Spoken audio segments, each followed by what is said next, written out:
Yeah, I think that makes it pretty clear what it will really take to make America great again. Yeah. And I happen to be a fan of President Trump. I think it would be great if President Trump were our president again. But that's not going to solve the problem. Thank you for tuning in to the Removing Barriers podcast. I'm Jay. And I'm MCG. And we're attempting to remove barriers so we can all have a clear view of the cross. This is episode 147 of the Removing Barriers podcast. And in this episode, we will be breaking down the viral phrase made popular by the former president Ronald Reagan and then revived by former President Donald Trump, "Make America Great Again." And our co-host for this episode is no stranger to the Removing Barriers podcast.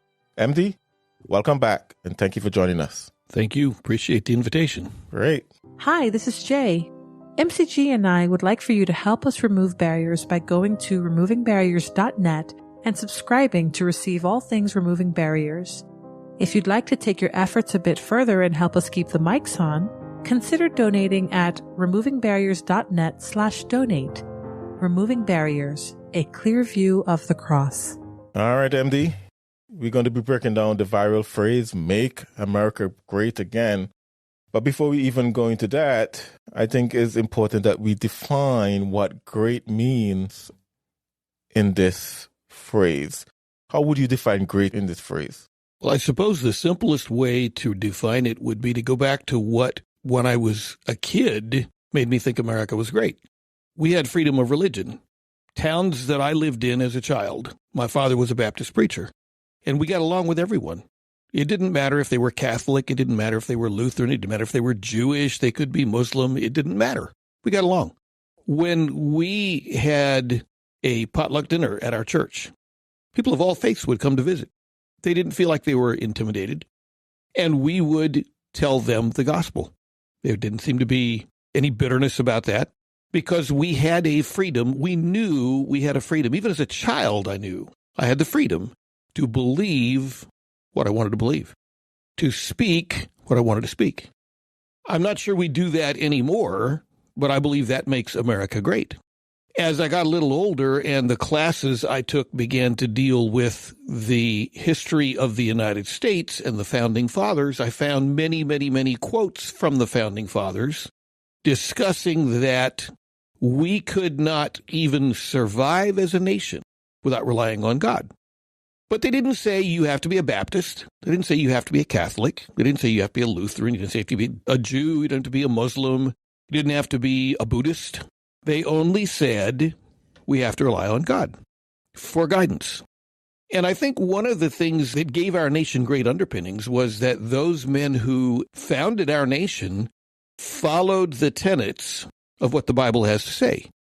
Some of them may not have believed in the God we believe in. They may not have believed in God the way we believe in God, but they followed the tenets of the Bible. So it was the founding document for our nation. A lot of people told me it's not. A lot of people have argued that our laws didn't come from the Bible. One thing that has always stopped people when they come to that is I ask them, well, if we're not a nation whose laws come from the Bible, then who says it's wrong to kill the guy next door to you who says something you don't want him to say? Where'd that come from? Because without some higher authority to give us moral guidance, I've too often seen people in America and in other nations where I've lived go completely away from any moral guidance at all. There has to be a higher authority.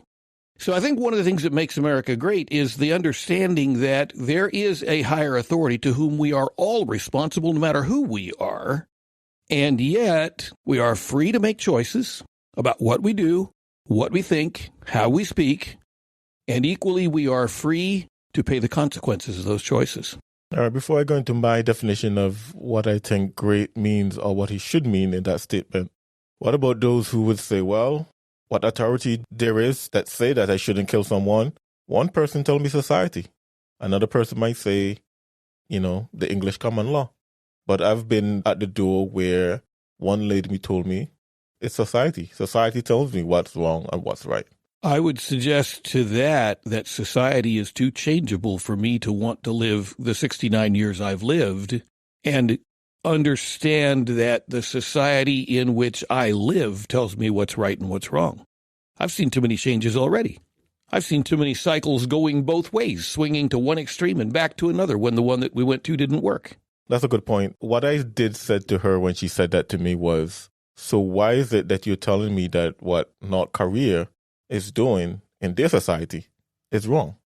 Because if society dictates it, then you can't dictate North Korea's society, nor can they dictate ours. They believe that this is right. This is morally right. And you might believe it's morally wrong, but carry that to an extreme and think about Pol Pot in Cambodia near the end of the Indo-Chinese War, Vietnam War. I don't know what the last numbers were, but it was around 8.5 million Cambodians that he murdered by his direct authority. Was that right or wrong? It was his society. Yep. All right. So my definition for great, and I want to have maybe a working definition so that we can piggy off of it and go back. So I would say it means basically it stood out among the rest. Now, I don't mean that it's perfect. I don't mean that it's without blemish, but I mean that if you take some markers, and I have a bunch of them listed here that we probably going to go through, stuff like economic opportunities and freedoms, I think you mentioned that, founding values, military might, global influence, justice system, educational opportunities. Using those markers, I'm sure we can come up with more as well.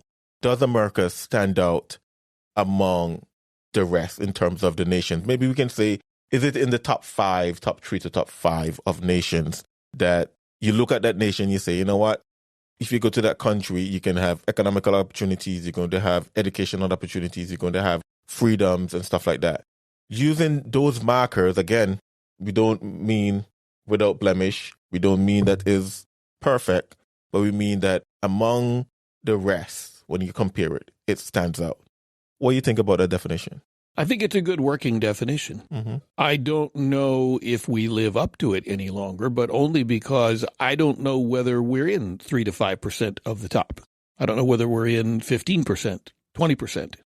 I was thinking on my way down here about if we're not still great in at least some minds, why is there such a flood of people coming in from South and Central America over an open border? Yep. Why do I have so many friends who were born and raised in Vietnam and lived through the takeover of Vietnam by the North and are now here and have served in the military here and are citizens of the United States and happy to be citizens of the United States? Why is my family here? I'm only a third-generation American. My family were Germans. Had my parents not been here, my father probably would have wound up serving Nazism, not by choice. Instead, he served in the U.S. military here. I think we still are a great nation in that sense, but the question is, how great? Well, that's true. All right, so I'm going to go through these. These are some stats I looked up. So in terms of economic opportunities, according to the World Economic Forum, not the best group to get data from, but according to them, the top 5 countries that have the largest new business formation growth year over year, and this was in 2020, is the United Kingdom, United States, Australia, Germany, and Canada. According to U.S. News, the best countries to start a career, the top 5 will be Germany, Canada, United States, Japan, and Switzerland. And according to U.S. News again, the country with the best job market, top 5 again, is Germany, Canada, United States, United Kingdom, and Australia. So economic opportunities, the U.S. is in the top 5. Not number 1 in any of them, but in the top 5. And I think you made a good point there. Why is it that immigrants are coming across the border? Well, I'm an immigrant myself. And when I left my country for the U.S. for college, I remember saying to myself, I would never live in the United States. But I can honestly say I stayed only for economic opportunities because I was dating a young lady, and that's probably more the reason why I stayed more than anything else. But the honest truth is I would not be able to have the career I have in the Caribbean that I have here, just being a software developer or whatever the case may be. So definitely career, economic opportunities is definitely big there. What were their metrics for measuring that? Is there any information on how they determined what country would be the best to start a business or to No, I didn't go into all the details. Most of it was more of like what legal barriers have to go through and stuff like that, ease of starting the business. I guess suppose that would grow. make sense because China certainly is a growing economy, but the restrictions and the requirements to be somehow married to or tied to the CCP would make it very difficult to have a thriving business there. So I suppose that's... And for what I understand, China is 80% communist, 20% capitalist, but the 20% that are capitalists produce 80% of the wealth in the country? Yep. So communism with Chinese characteristics is what they call it? Yeah, I guess. Mm-hmm. All right, in terms of freedom, and this one is interesting because it's kind of hard to get the definition, what they mean by freedom. I'm not sure how they measure this one either. I guess if I say freedom, you have to also look at the importance of owning firearms, being able to own and use firearms. And most countries are not. The U.S. definitely is in the top at number one when it comes to that firearm ownership. But it was very hard to find a ranking. According to one ranking, U.S. was ranked 58 in freedoms. What? No, I don't agree with that. Bald on its face. There's a lot of countries that were ahead of the U.S. in terms of freedom. Well, again, it has to be a definition of what is freedom. I don't know where they would put, for example, the UK in terms of definitions of freedom. But I spent a total of 4 weeks in the UK, 2 weeks twice, and I had conversations with bobbies, the police. And I found that if, for example, I had a pocket knife that a bobby laid over the palm of his hand, which is not a valid way to measure it. He's got a small hand. It's going to be a big knife. But he told me, and it was agreed to, if I say your knife is too big, I'll take it away from you and you can't do anything about it. I said, what if I protest? He said, you'll go to jail.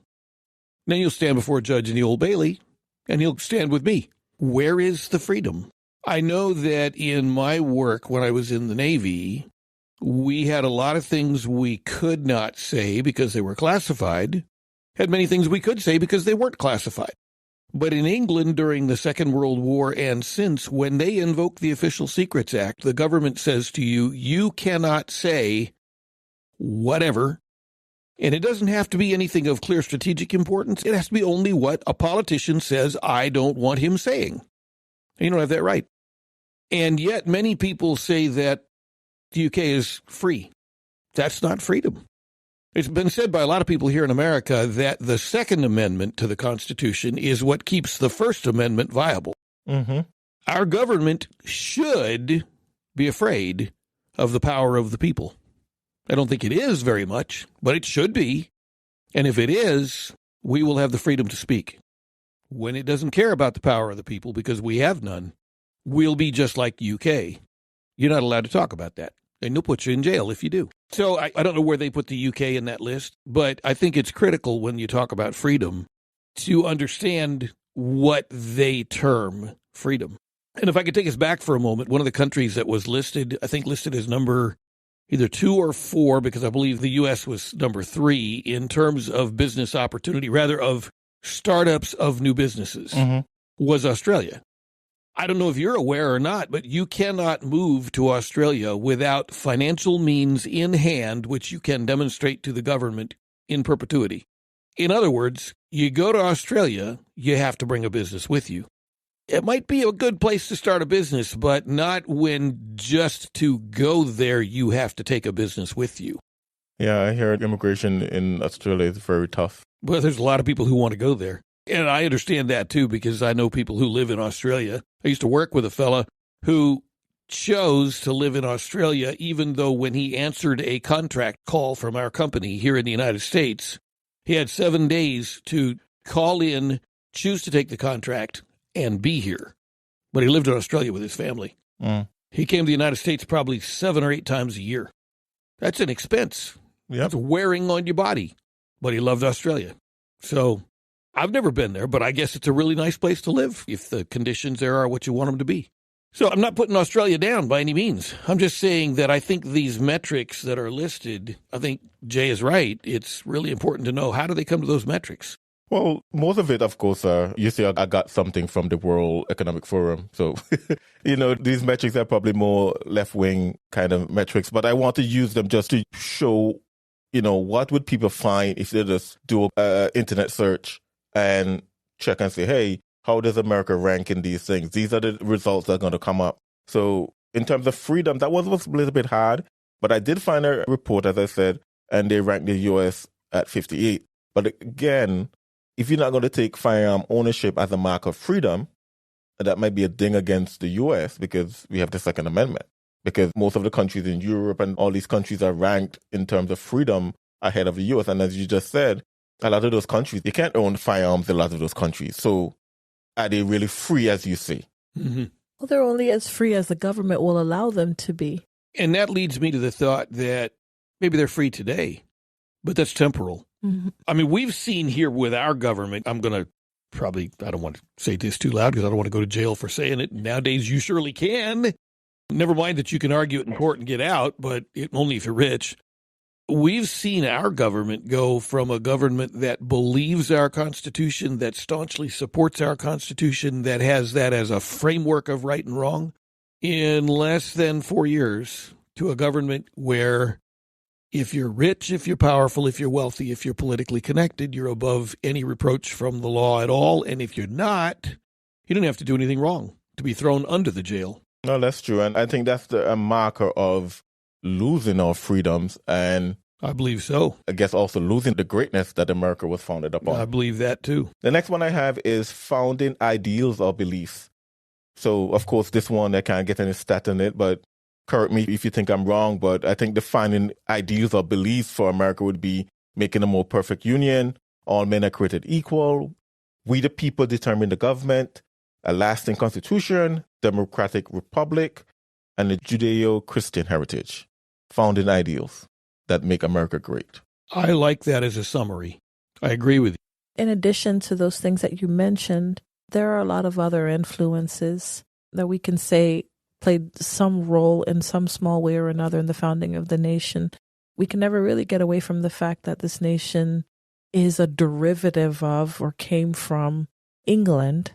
And so all of the things that were laid down in that country beforehand had some slight role to play. Let's say the Magna Carta, for example. Right. So, I mean, I'm not saying that we weren't established on a biblical foundation. I'm just saying that it wasn't just a biblical foundation because there was influence from the French Revolution as well. Rousseau had quite the influence as well. So there's more to it. Maybe perhaps that's a little bit of the yeast that has come to fruition that perhaps in some ways has contributed to some of the decay that we see in our institutions and in our country today. But those founding beliefs, it's going to be hard to try and determine which countries have the best ones because I can't think of a country that has a completely pure, singular set of beliefs or set of, well, yeah, I will just keep it at beliefs because it could be determined to be so many different things as their sole founding principle. The only one that I could think of is perhaps China. And look at them. We wouldn't want to be like them. Or perhaps North Korea, where it's all based on the lie that the Kim Jong, that entire family, the Kim family is somehow deity in that country, and that's the entire founding principle of the country. I suppose it depends. In our case, it's undeniable of the influence of biblical authority in our laws, in our institutions, in our structures, in our people. But at the same time, we can also say that there was yeast in the bread, if you would, that now I think we're coming to see the fruit of it in our day, and it's probably not really good fruit. Right. I've been memorizing the book of Exodus, and it's interesting that when the children of Israel came out of the land of Egypt, it says the children of Israel left Egypt, and a great mixed multitude. So the first day out of Egypt, God tells them to encamp near Piakiroth before En-Gedi, between Migdol and the sea. I looked up what those names mean, and basically what he was telling them was, over in these cliffs, where the land behind you is the tortuous canyons, the ocean in front of you, and Egypt's going to come right up the same path you followed, you're going to be stuck. They're going to think you're stuck. It's going to let me, God, show my greatness. So they got there, and the children of Israel were told by Moses, turn, encamp by Piakiroth, the whole thing, here's the plan, here's what Pharaoh's going to say, here's what God's going to say, and the Bible says, and they did so, children of Israel. The very next verses talks about when they saw Pharaoh coming, the children of Israel cried to the Lord. The mixed multitude started talking about You brought us out here to die. We'd have been better in Egypt. We need to go back. We need to give up. There's your yeast. There's your leavening. They didn't win. The leavening didn't win. And perhaps that's the biggest problem we have now, is that we spend way too much time listening to a lot of people who are not even able to come to one voice. Think about it. If you tried today to follow all of the progressives' arguments about everything, the progressives would eat themselves because they can't agree. Republicans aren't doing any better. Not now. Conservatives aren't doing any better. Not now. But it used to be that at least the conservatives would come to one voice. Aren't you going to have that, though? In any country where there's a plurality, you're going to have that, right? Like, even if the country were 50% Christian, 50% Muslim, they would begin at a peaceful, perhaps, maybe at a peaceful standing. But then as time goes on, the vectors would differentiate from each other so greatly that ultimately we'd end up perhaps going head to head. So if you have a group of people that don't have the same theological or spiritual underpinning, ultimately, isn't that what's going to happen? Yeah. If you establish clearly in the beginning, before there's any battles, what the rules are that we're all going to live by. Right. And then you hold to those. They're in writing, they're the standard, they're what we do. And if I deviate, you pull me back. If you deviate, I pull you back. We all follow those rules. They don't have to be a narrow hedge. They don't have to be a narrow canyon in our lives. But we can't get too far offline. If we get to the point where we hate someone so much we're willing to kill them, we're way offline. There's no question. And I think that's probably why America has lasted as long as it has. Because if you look back at our earliest history, coming off of those boats were people from every nation under the sun, fleeing from everything under the sun, from illness to monarchies that had gone bad, to monarchies that were good, but the people wanted freedom, to people who wanted religious freedom. Coming off those boats was every kind of people under the sun. And they got along, even though they disagreed. Go back and look at the Plymouth Colony, where for a period it was run by a very narrow sect of people. Everyone else suffered if they didn't toe the line. Well, that's not the rules we live by.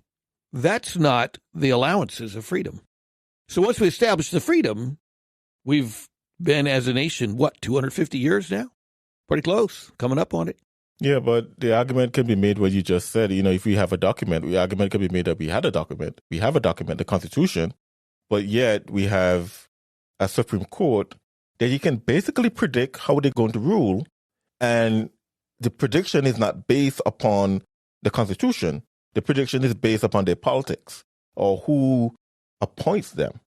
So we do have the document, but we have a problem because then one thing we all would agree, English is ambiguous. There's so much things you can say in English that you can have double and triple meanings of unless you clearly explain yourself over and over and over and over. The Constitution of the United States is a very, very short document compared to even the Constitution of my country, where it's probably almost 100 pages or more. The Constitution of the United States is very, very short. And I agree that it's very powerful, but I wonder if that's the problem because it didn't break down the definitions of many, many things it says. And again, maybe they couldn't predict that we're going to have the internet and have all kind of lunatics on there saying things, but I don't know.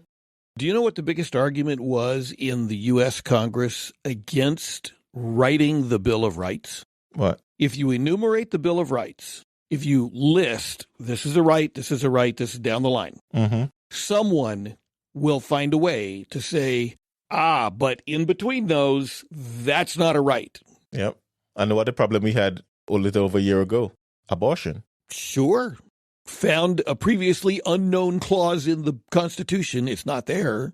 Well, what about separation of church and state? Yep. It's the separation, according to the Constitution, of the church from the authority of the state. It is not the separation that kicks the church out of the state.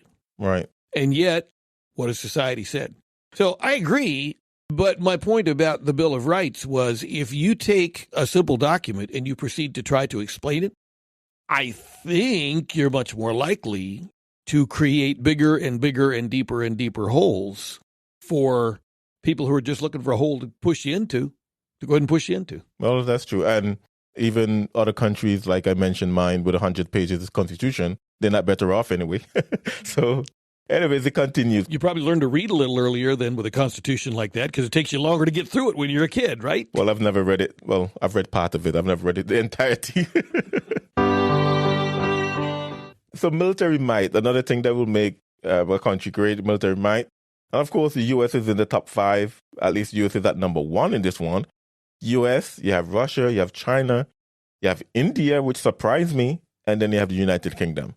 Well, I think India is because they have so many people, but those are the top 5 countries when it comes to military might. So it's not just military might in the sense of weaponry and vehicles and aircraft, it's also manpower? That's what I'm guessing, because India is at 4, China is at 3. I think China and India has to do with the amount of people that they have in the military. They probably double the U.S. in terms of personnel. Russia, I believe, is probably partly technology and partly the amount of people they have. But of course, I think the U.S. is number 1 in military because the U.S. have the best toys. But you guys are from a military, so you can tell me. But I'm not sure that military might is what makes U.S. number 1 in the military. It is the fact that the military stands ready to defend the country against enemies, foreign and domestic, according to our oath, and is not willing, the military is not willing, has an absolute edict against overthrowing our government. Rather, the military is the servant of the government. Mm-hmm. And clearly so. We're taught that from day 1 of military service. It's drilled into us. It's drummed into us. We are the servants of you who've never been in the military. That's our job. And we know it. And I think that probably makes more difference. If you don't have the technology, if you don't have the people willing to use the technology and knowing how to use it, if you have the people who are trained, if you don't have all of those things that make a mighty military, you're going to lose the first time you come up against a determined enemy. There's no question. But if your country says, this we will do, this we will not do, and another country says, oh, you are going to do what you just said you won't do, and the military says, you want to bet? A powerful military gives your country the willingness and the ability to stand up to the world and say, we go this far and no further. If you look at what's going on over in Israel right now, Hamas attacked Israel. ISIS wants to get involved. Hezbollah wants to get involved. All the other nations want to get involved. But every time they've gotten involved, Israel has come back. Now, Israel has a mighty, mighty God who said, these are my chosen people, and I'm protecting them. That's a God I wouldn't want to go up against, no matter what. But if you think about it, Israel has a military willing, as a body of even civilians, to take up arms and defend. And anybody silly enough to take that on is good. Emperor Hirohito in Japan, Second World War, was told by his advisors after Pearl Harbor, we were still at great loss, great risk of losing in the Pacific entirely against Japan. And Emperor Hirohito was told by his advisors, we told you, don't wake that sleeping dog. Japan is not a military might today. There's a lot of U.S. military in Japan. And the Japanese people are happy to have them there for the most part. But they're not a military might. And they were willing to take on the whole world. So, again, having a powerful military does not make your military great. It's what drives your military. Yep. So then the United States is in trouble now then. Because from what I understand, a lot of the DEI inclusivity type ideologies have crept into the officer ranks. We're talking at War College. So the principles that make the American military great are beginning to crumble. Recruitment numbers are down. We see in a lot of our military leaders preoccupation with woke ideology, making sure that genders are represented even in its advertising.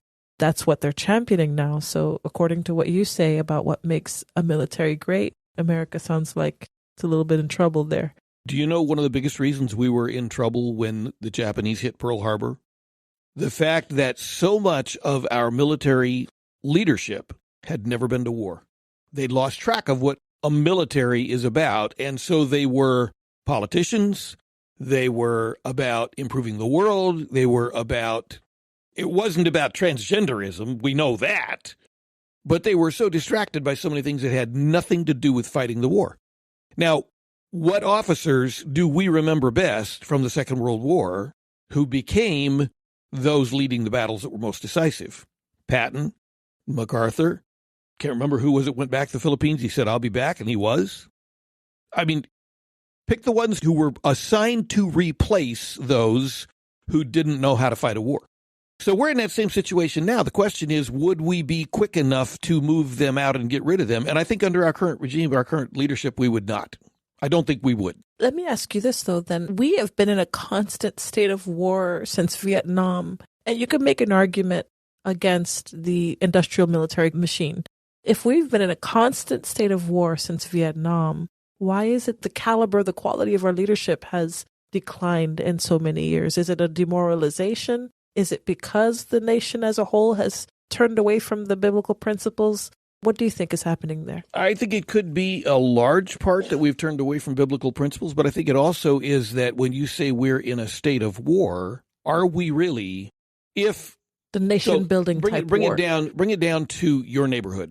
If you have a disagreement with one neighbor who is just not willing to be a nice person, is that a state of war? No. Not really. It's a conflict, but it's not a state of war. What leadership do you have to have as a family to rise up to that?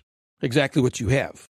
You don't have to have someone who's been to war, who knows how to use weapons of war, who knows tactics in battlefields, who knows what the enemy can do to him. Together, you two are very well able to deal with that on a daily basis and just continue on it. That's not war. Conflict, yes, but not war.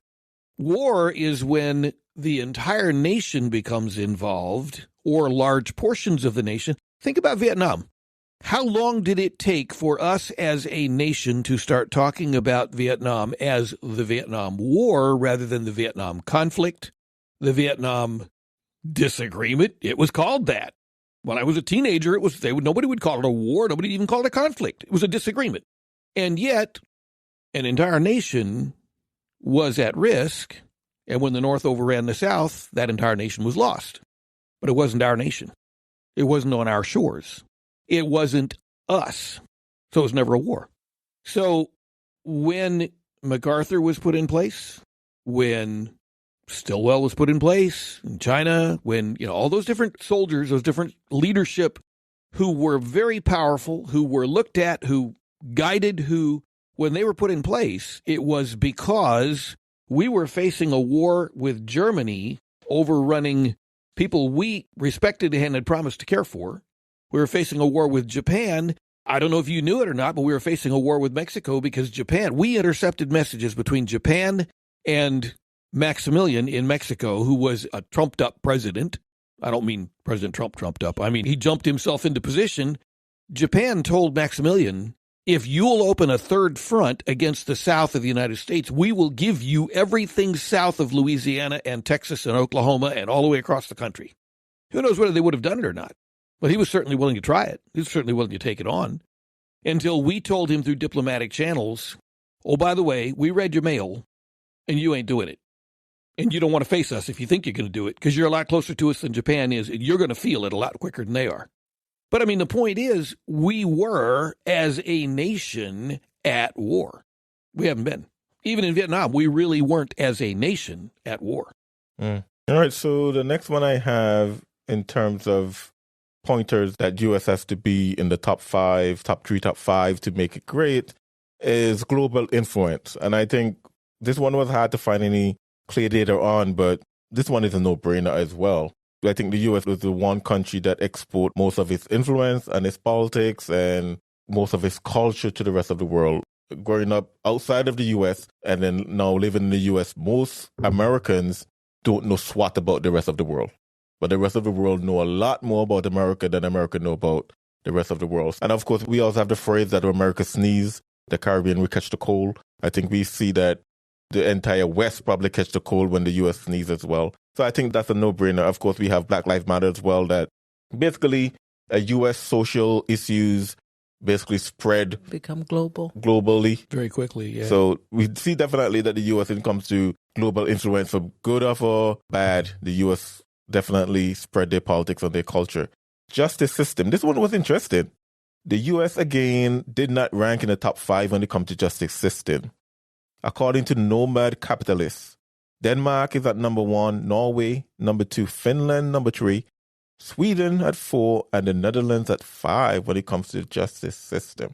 5 of the arguably least influential and weakest nations in the world. And homogenous nations in the world, too. That also, yes. Yeah, absolutely. But this one, according to the legal scoops, the countries with the most well-developed legal system.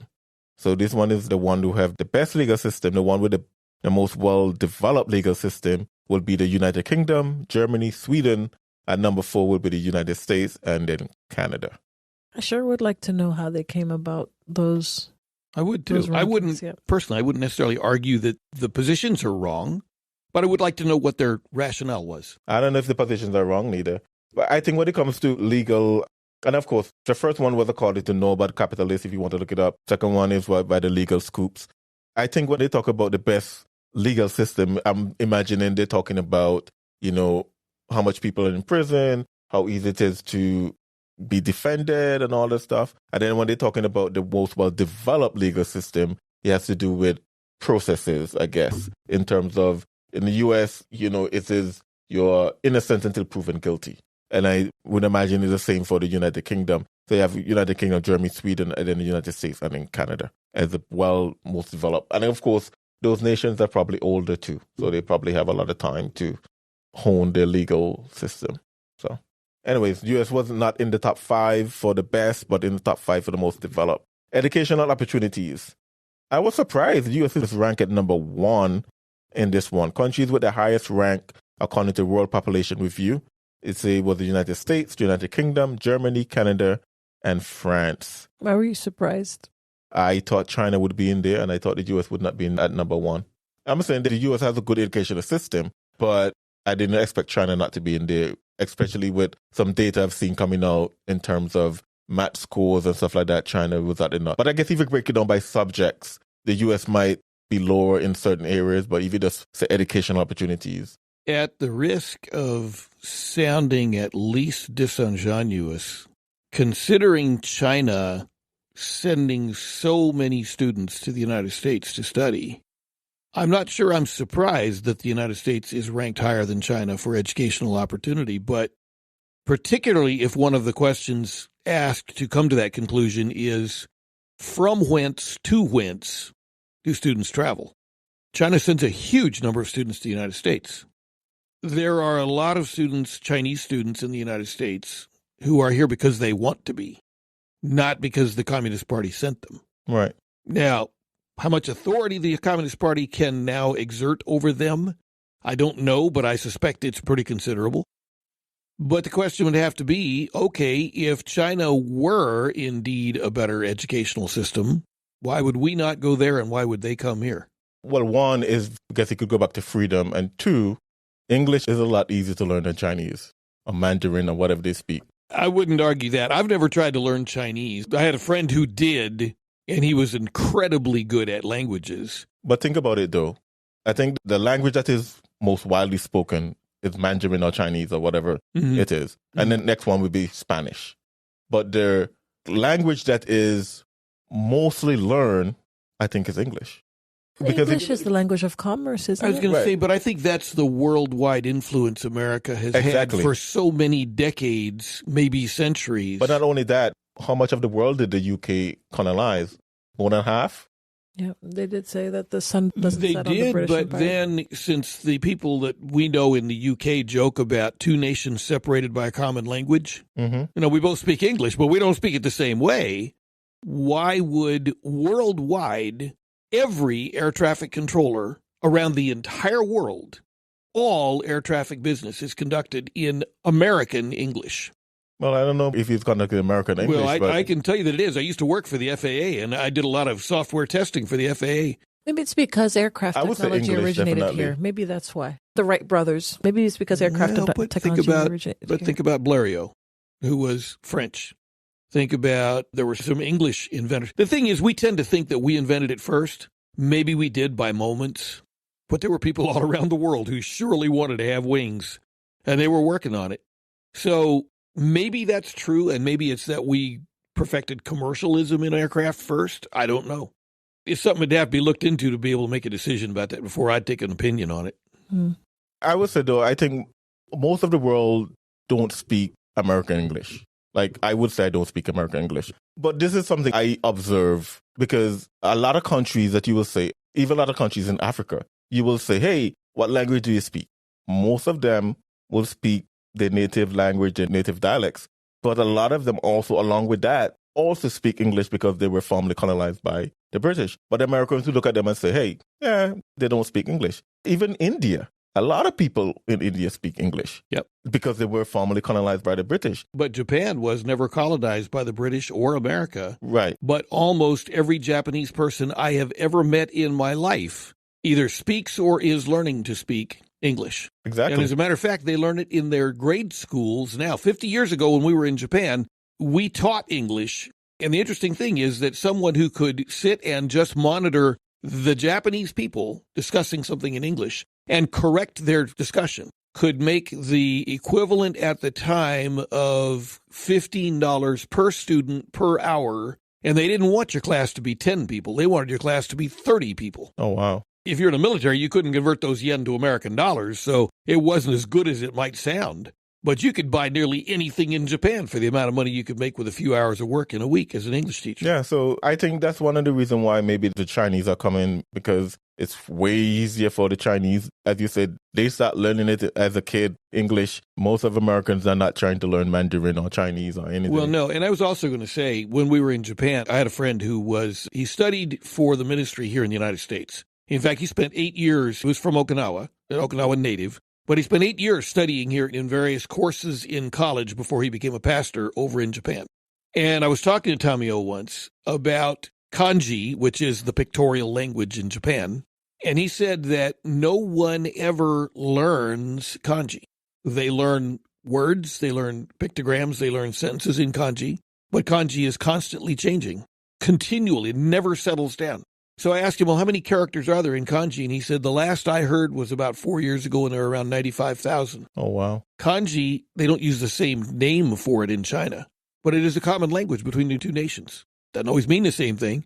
And the weird thing is that as complex and convoluted as kanji is, I can actually read a little bit of kanji because it makes sense. It's logical. But yeah, I would say that makes it one of the hardest languages in the whole world to learn. Right. Yep. I'm surprised, though, when you were reading what position the United States was for all of these different markers. I was expecting the U.S. to be number one. But it sounds like, by any measure, Germany could be the greatest nation in the world, too, or whatever other country that was listed, too. So then, using those definitions, in what ways is America great? Yeah, when I think about it, because, as you mentioned, global influence, definitely you say the U.S. is at number one, economic opportunities, top 5, education opportunities, top 5, certain area of justice system, military might, founding ideals and beliefs. But in some others, the U.S. is not even in the top 10. So, but again, we have to have some sort of objective measurement to say for our definition of great. Because if we want to make America great again, the term again implies that it's no longer. And then it also implies that at one point it was also great. So I guess So let's think about one other thing. When I was a kid, and I'm still not very diplomatic, but when I was a kid, I was known for not being diplomatic.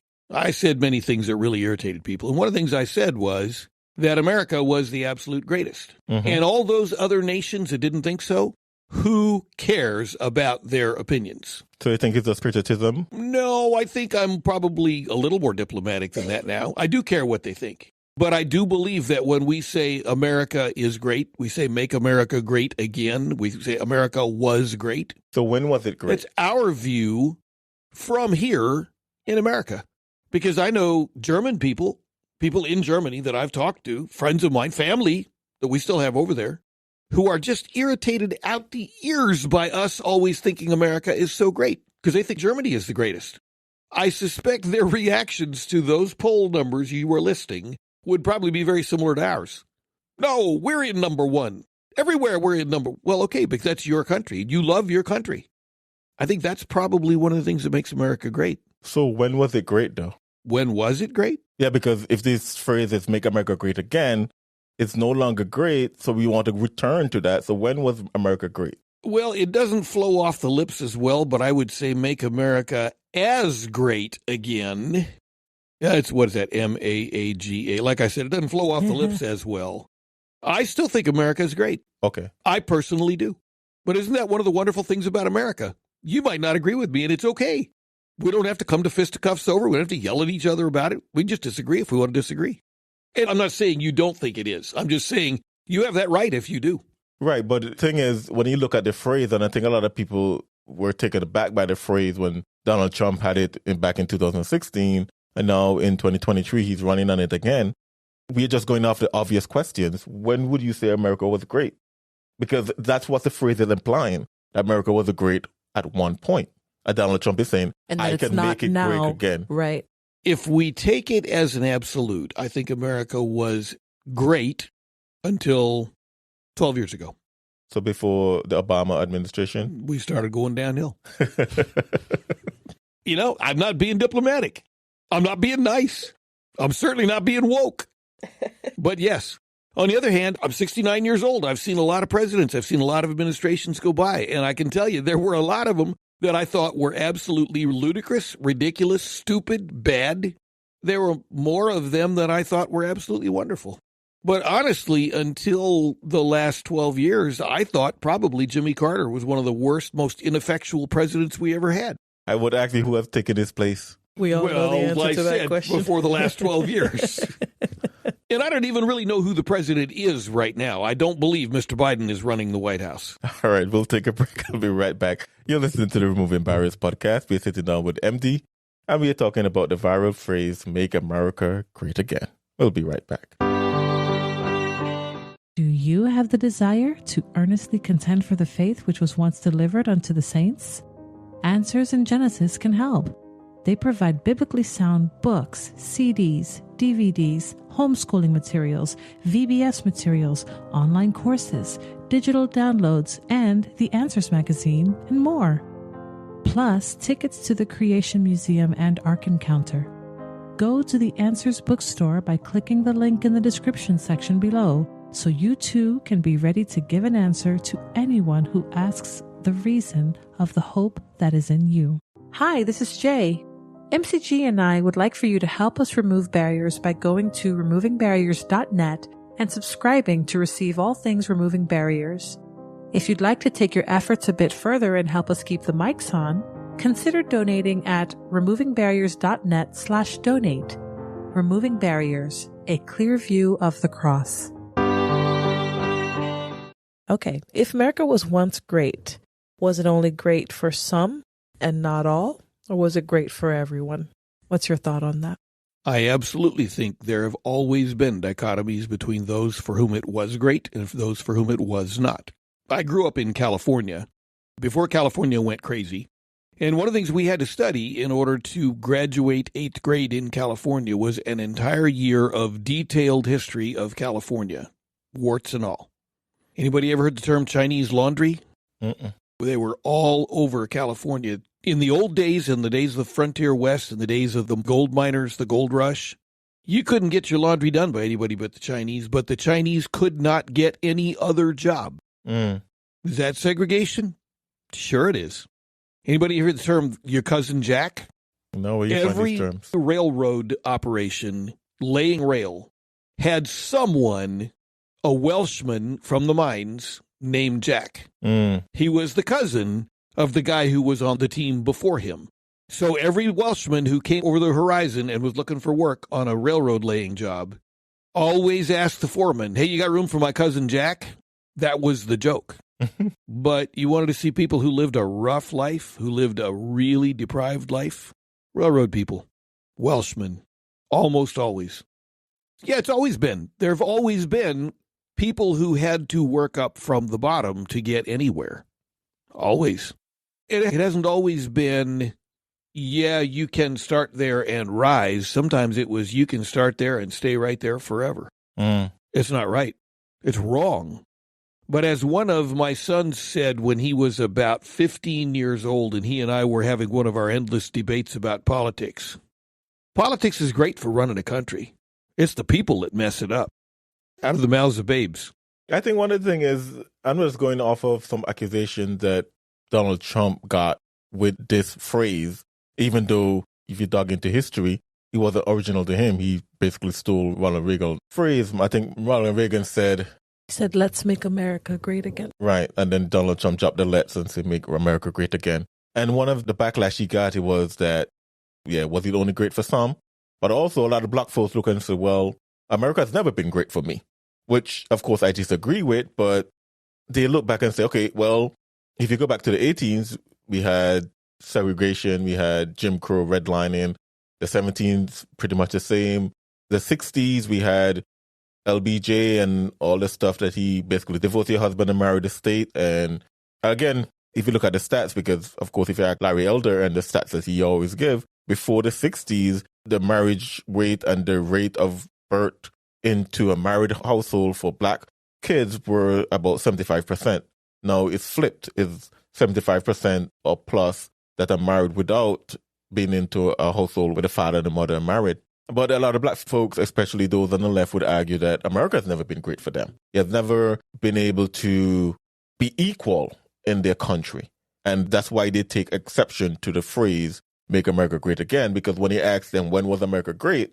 A lot of folks would point back to the 50s and the 60s and stuff like that.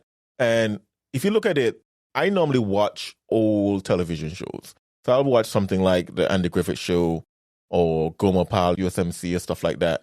And if you look at just the acting and the shows back then compared to what they are today, I guess an argument can be made even morally, even though those shows, I won't necessarily hold them up for their morality. But if you look at them compared to what we're seeing on TV today, there were some semblance of, if you want to call it greatness, that we don't see anymore.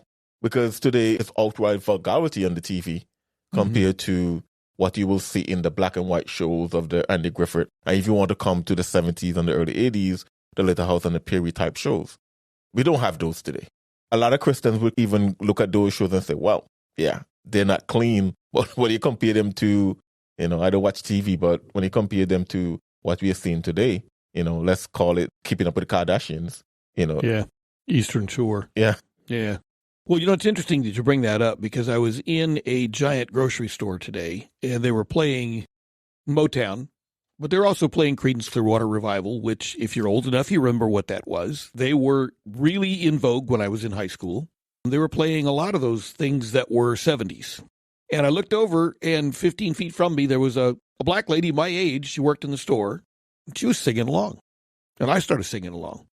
And we had a great conversation. You were boogieing? No, just singing. I wasn't boogieing. Neither was she, really, although she was doing a little more moving than I was.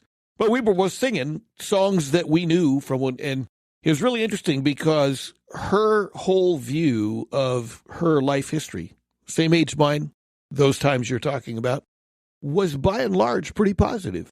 But she had a moral upbringing and she had a moral view. She had a view of a God who provides and a world that's not perfect, but because her God is in charge, she doesn't have to worry about that. Yeah, so let me ask, what happened? Because now if you say, make America great again, it was great once, what happened? I think we started downhill clear back in the 60s and 70s when we started saying, well, being married isn't important. Being faithful to your mate isn't important. If it feels good, do it. And if you can do it with drugs, had to do with illicit sex, and it would do with immorality. And I don't think it even really started in the 60s because my mother was working with Army wives when my father was being shipped overseas in 1937, 38. But she had already been working with them when they were first in the ministry when he was, it was like 1927, 28. And she would never tell us as kids what the things were that she heard in the ladies' rooms when they were talking. But she said, I got to tell you, the conversations you hear in school today, they're earlier, they're younger in life, but they're not different than what these 17 and 18 and 19-year-old women were talking about in the 20s, in the 30s. So I think what happened was the morality has always been an issue and the pushback and trying to push the boundaries and trying to break it's always been an issue. But it became much more open when we as a society began to accept it as, yeah, talk about it all you want. Yeah, it's okay even in polite society. yeah, snicker, snicker, snicker, it's okay. Well, I mean, after a while, you get to the point where you don't care anymore. Yep, when it's become accepted, especially the rise of the internet. It accelerated the whole mess. Yep. It really did. Yeah, when I think about what happened, though, I think about Judges chapter 2, verse 10, where the Bible says, and also all the generation were gathered unto their fathers, and there arose another generation which after knew them, not God, which knew not the Lord, nor did the works which he had done for Israel. You ask what happened? I think there arose a generation, as you just said, that did not know the Lord. If you go back to all the stuff you talk about there, the Bible talking about that the lady should be shamefaced there, I think the King James Version used. Mm. I guess the definition there is being easily ashamed. In other words, somewhat shy or somewhat reserved kind of thing. I don't want to read into the Bible, but whose beauty let it not be in the broiding of their hair right. or their jewelry. Yeah. So their beauty is in their morality. Their beauty is in their emotional stability in the face of morality. Right. But also is the fact that they wouldn't do anything to be ashamed. But today, I think we have lost that morality, lost that sense of being ashamed of certain things. People put any and everything on the internet. They will say anything in polite company. Look at the filth that's out there today. I know, yeah. Yeah. You're no longer ashamed of these things. Well, and go back to the Old Testament and the language of the Old Testament where it says that you are not to uncover your father's nakedness. You're not to uncover your mother's nakedness, the nakedness of your father's sister. I looked up what that meant. I thought, uncover their nakedness. I mean, they're dressed. Well, actually, it's to bring them shame. Mm-hmm. Uncovering their nakedness is uncovering that which would bring them shame. Yeah, we have lost that completely. Absolutely. The arose a generation did not know the Lord. We're no longer ashamed of sin. We're no longer ashamed of the filth that's out there. A generation that does not know the Lord. I like what, I think this was a French philosopher, and his name Alexis de Tocqueville. De Tocqueville, yeah. And he says, well, according to Snopes, that he might not be the one who said it, but it's mostly attributed to him. He said, I sought for the greatness and genius of America in her commodious harbors and her ample rivers, and it was not there. I sought for the greatness and genius of America in her fertile fields and boundless forests, and it was not there. I sought for the greatness and genius of America in her rich mines and her vast world commerce, and it was not there.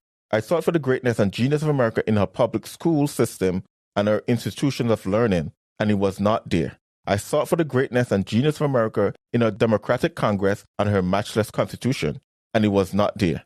Not until I went into the churches of America and heard her pulpits flame with righteousness did I understand the secret of her genius and power. America is great because she is good. And if America ever ceases to be good, she will cease to be great. And I think de Tocqueville hit the nail on the head right there, because what happened, as we say in here, I think that the churches, the Christians have lost that flame. We're not evangelizing the way we should and all those things. And because of that, the greatness of America is waning. And I willfully left the spiritual aspect out of when I would go through the list of possible things that could make America great, because you're not going to find statistics on that. The worldly internet is not going to tell you stuff like that. And I didn't want to put that in. But when I think about what happened, and you look at from generation to generation to generation, I think Kenham has some stats out there on this. Every generation attends church less. If you want to go, you as a baby boomer, then you have Generation X, and then you have the millennials, and they have Gen Z, then they have Gen Alpha. All the generations after that, your generation is probably the last generation that have majority of the folks that grew up in church that are still in church. Gen X, millennials, Gen Z, all of them have less than 50%. And Gen Z, I think it's like 20% of them that are in churches. Mm-hmm. So what's going to happen with my kids' generation being Generation Alpha? If what we are seeing today with the Gen Zs, where a high percentage of them are classifying themselves as being some member of the 2S LGBTQIA movement, it's going to be even smaller for Generation Alpha if something doesn't happen. And Alexis de Tocqueville said, hey, she's great because she's good. Mm-hmm. Mm-hmm. So what happened? The thing I noticed in hearing what he had to say was the parallel to Ecclesiastes. As king, he sought for so many things. Yep. And it was never the thing that was right. It was never the thing that was good. And ultimately, he came to the conclusion that the sole job of man, the sole goal of man, has to be to please God. Yep. Let us hear the conclusion of the whole matter. Fear God and keep his commandment. Yep. For that is the whole duty of man. And then in the New Testament, there's reference to Christians as the salt of the earth. And then there's the statement, if the salt have lost his saltness, of what good is it? Yep. So there you have, the salt has lost his saltness. Yep. John Calvin, I don't think any of us here are Calvinists, but he said when God wants to judge a nation, he gives them wicked rulers. You can take that back to Proverbs. Yep. Because Proverbs speaks specifically of that. Yeah, I think that makes it pretty clear what it will really take to make America great again. Yep. And I happen to be a fan of President Trump. I think it would be great if President Trump were our president again. But that's not going to solve the problem. Yeah, that's not going to make America great. Choose any politician, any body of politicians, no matter where they stand, no matter what they are. Even if they stand for God as a body, the politicians aren't going to make America great again. Yep. It's going to be, well, what does the Bible say? But if my people who are called by my name will humble themselves and pray, I will heal their land. Where do we go from there? If we want America to be great again, and I believe America was great, it's going to take prayer. Yeah. It's going to take standing firm in the light of pushback. It's going to take being willing to say, this far, no farther. You have your right to your opinion, but you can't force nor make me embrace your opinion. Yep. If it goes against God's word. Yeah, and I'm glad you quote that verse because, that's 2 Chronicles 7, verse 14. But a friend of mine, when I was thinking about this topic, I reached out to him just to find out what he thinks about it. And he preached a message from 2 Chronicles 7, 13 and 14. And he entitled it, The Barrenness of the Land. And I'm just going to read 2 Chronicles 7, 13 and 14. He says, if I shut up heaven and there be no rain, or if I command the locusts to devour the land, or if I send pestilence among my people. Then verse 14, if my people, which are called by my name, shall humble themselves and pray and seek my face and turn from their wicked ways, then will I hear from heaven and I will forgive their sins and will heal their land. And the friend said, hey, the barrenness of the land. His premise, and I don't want to put words in his mouth, but he seemed like he was saying here that before we're going to fall to our knees and pray and seek God's face, the Lord allowed them to see the barrenness of the land in terms of the locusts, no rain, the pestilence that come. I wonder if right now the Lord is saying, hey, Christians, look at the barrenness of the land. Because America, we tend to be caught up in the fact that, hey, we are great, it's the best country in the world to live. And whether you believe that or not, if you don't see the barrenness of the land, and that's why we do so many episodes based on cultural issues. Because if you look at what is going on in our schools, the rise of the LGBTQIA, what's going on in our government, the corruption in this country, if we don't see the barrenness of the land and realize, hey, we need to fall on our knees and seek the Lord's face, America's not going to be great again. I'm with you. Because I said earlier that I'm memorizing the book of Exodus. It's really interesting. I always get a much clearer vision of what the book is actually saying when I'm going through it verse by verse by verse and memorizing it. It's a process and it takes a lot of time. But I understand so much more than I ever understood. And one of the things that's really fascinating is Moses standing in front of Pharaoh early on. But let not Pharaoh deal deceitfully anymore in not letting the people go to worship the Lord. Okay, well, that was early on. Because not long after that, Moses realizes that ain't happening. This guy's a serial liar. He's going to keep lying, and it's up to God to do the work. And you can see it in the way Moses deals with him. So you look at Pharaoh and you realize that the first things that happened to Pharaoh were just kind of demonstrations of what God could do. They didn't really bother him all that much. They weren't all that big a deal. When he got down to the locusts eating up everything in the land, he said, I have sinned against you and against your God. And he says, go and entreat the Lord that he'll take away from me this death only. I mean, he was beginning to feel it. He was beginning to pinch. It took all the way until the firstborn of every man and animal in the nation of Egypt died in one night before Pharaoh finally said, whoops, now I know. And we don't have his excuse. He was a pagan. He thought he was God. We don't think we're God. I hope we don't. I know you two don't. I know I don't. We don't have his excuse. But you're absolutely right. I think what it's going to come down to is at some point we are finally going to see it barren enough because it's going to affect us enough as a nation that we're going to turn around and we're going to say, what have we wrought? Yep. Yep, I will say we have lost several generations at this point. Another verse, there was a generation that did not know the Lord. I think at this point there are generations in the U.S. that do not know the Lord. And I'm going back, as I said, I think the last generation you can say on a whole is probably your generation. Generation X, Millennials, and Generation Z, I will say on a whole, because I think the verse is talking to the nation of Israel and not individual itself. On a whole, we have lost several generations. And I think it's a beck and call for Christians to evangelize, to go out there and to reach your Jerusalem right in the corner that you are in. Because if you haven't seen the barrenness of the land at this point, I would say you're probably not going to see it ever.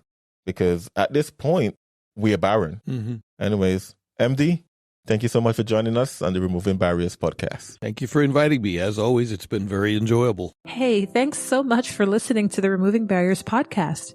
Did you know that you could find us on Twitter, Gab, Parler, Facebook, and Reddit? Go to removingbarriers.net/contact and like and follow us on social media. Removing Barriers, a clear view of the cross. Thank you for listening.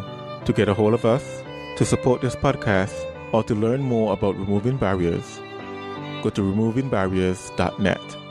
This has been the Removing Barriers podcast. We attempted to remove barriers so that we all can have a clear view of the cross.